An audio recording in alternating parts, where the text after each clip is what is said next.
Right ఇక breaking news చూస్తున్నాం. హైదరాబాద్ భాగ్యలక్ష్మి అమ్మవారికి కుటుంబ సమేతంగా మంత్రి కోమటిరెడ్డి వెంకటరెడ్డి పూజలు నిర్వహించారు. ప్రభుత్వం తరపున పట్టు వస్త్రాలు సమర్పించారు. మేడిగడ్డ కుంగినప్పుడు అధికారంలో ఉంది కేటీఆర్ అని వ్యాఖ్యానించారు.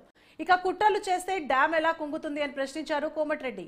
సగం సీట్లతో డిపాజిట్లు రాని పార్టీ గురించి ఎంత తక్కువ మాట్లాడితే అంత మంచిది అన్నారు. ఇక హైదరాబాద్ అభివృద్ధికి భారీగా నిధులు కేటాయించాం. పాత బస్తీలో మెట్రో రైలును విస్తరిస్తున్నాం. మూసీ నదిని ప్రక్షాళన చేస్తున్నామని మంత్రి కోమటిరెడ్డి సందర్భంగా వ్యాఖ్యానించారు.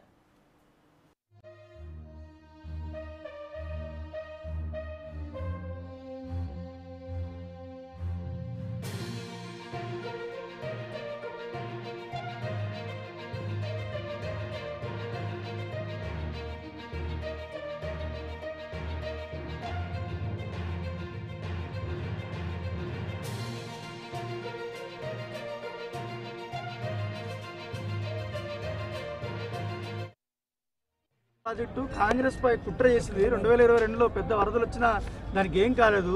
ఎలక్షన్ మూమెంట్లో కొంచెం కుంగింది. ఇప్పుడు చూడండి జలాశయం బాగా నిండింది. దీని వెనక కుట్ర ఉంది అంటున్నాడు ఆయన. మనం ఇలా బోనాలు అంటే చాలా ప్రతిష్ఠితమైన పండుగ. భాగ్యలక్ష్మి అమ్మవారు అంటే ఇంకా ఎంతో పవిత్రమైన మహిమగల అమ్మవారు. ఈ సమయంలో 9 సీట్లు డిపాయిడ్ 3వ స్థానానికి పోయి 7 సీట్లలో డిపాయిడ్ అయిపోయిన ఆ పార్టీ వర్కింగ్ ప్రెసిడెంట్ అడిగిన సమాధానానికి క్వశ్చన్కు నేను ఆన్సర్ చెప్పే అవసరం అంటావా? 16 సీట్లల్లో పోయింది. ఇక వాళ్ళు కూడా పార్టీ మీద ఆశ వదులుకున్నారు.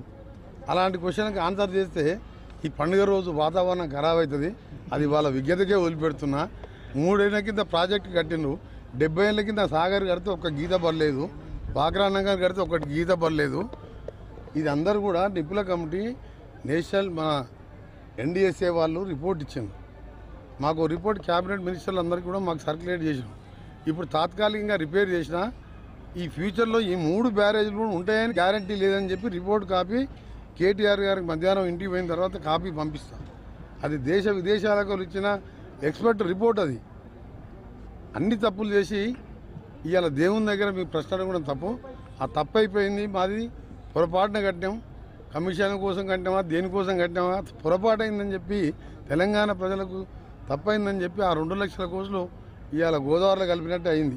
ఆ 2 లక్షల కోట్లు ఉంటే ప్రతి ఒక్కరికి ఇందిరమ్మ ఇల్లు కడుతుంటే ప్రతి ఒక్కరికి ఉపాధి. ఆయన చెప్పిన నిన్న 3116 ఇస్తా అని చెప్పి నిరుద్యోగుల భూత 3000 అన్నాం. 3116 అన్నాడు. 57 ఏళ్ళకి పెన్షన్ 4000 అన్నాడు. ఏమి ఇవ్వలే. ఇవాళ మేము చెప్పిన 6 పాయింట్లలో మీ కరెంట్ బిల్ వస్తుందా? మీకు 0 బిల్ వస్తుందా? మీకు 1000 రూపాయలు వస్తుందా? మరి గట్టిగా చెప్పరాదు నువ్వు. మరి అమ్మవారి దగ్గరనే కరెక్ట్ అబద్ధాలు. మరి హరీష్ రావు గారు ఆ పాయింట్ చెప్పారు. నెలకు 1000 రూపాయలు అంటే సంవత్సరానికి 12,000 మిగిలిచ్చినాం కదా. ఆ సిలిండర్ ఇప్పుడు 700 మీకు అకౌంట్లో వాపసు పడుతున్నాయి కదా. అందరికి వస్తున్నాయి కదా. 700 అంటే సంవత్సరానికి అదొక 10,000. బస్సులో ఫ్రీ. 70 కోట్ల మంది తిరిగిన బస్సులో. ఈరోజు మేము ఒకటే చెప్తున్నాం. నవంబర్లో వాళ్ళు ఉన్నప్పుడే అది కూలిపోయింది. దానికి ఫస్ట్ రోజు పోలీస్ ఆఫీసర్తో కుట్ర అని చెప్పింది. కుట్ర ఇదేదో కుట్రలా కనబడుతుంది. కుట్ర పెట్టి బాంబులు పెడితే ఆ డ్యామ్ పైకి లేస్తుందా కిందికి పొంగుతుందా? కిందికి పోవాలి కదా. పైకి లేవాలి కదా. కిందికి పోయింది.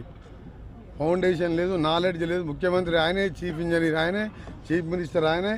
ఆయనకు ఎవరు సలహాలు లేరు. మనకేందంటే పాపం తగులుతుంది. వాళ్ళ దేవుని దగ్గర ఎక్కువ మాట్లాడితే వాళ్ళని తిరితే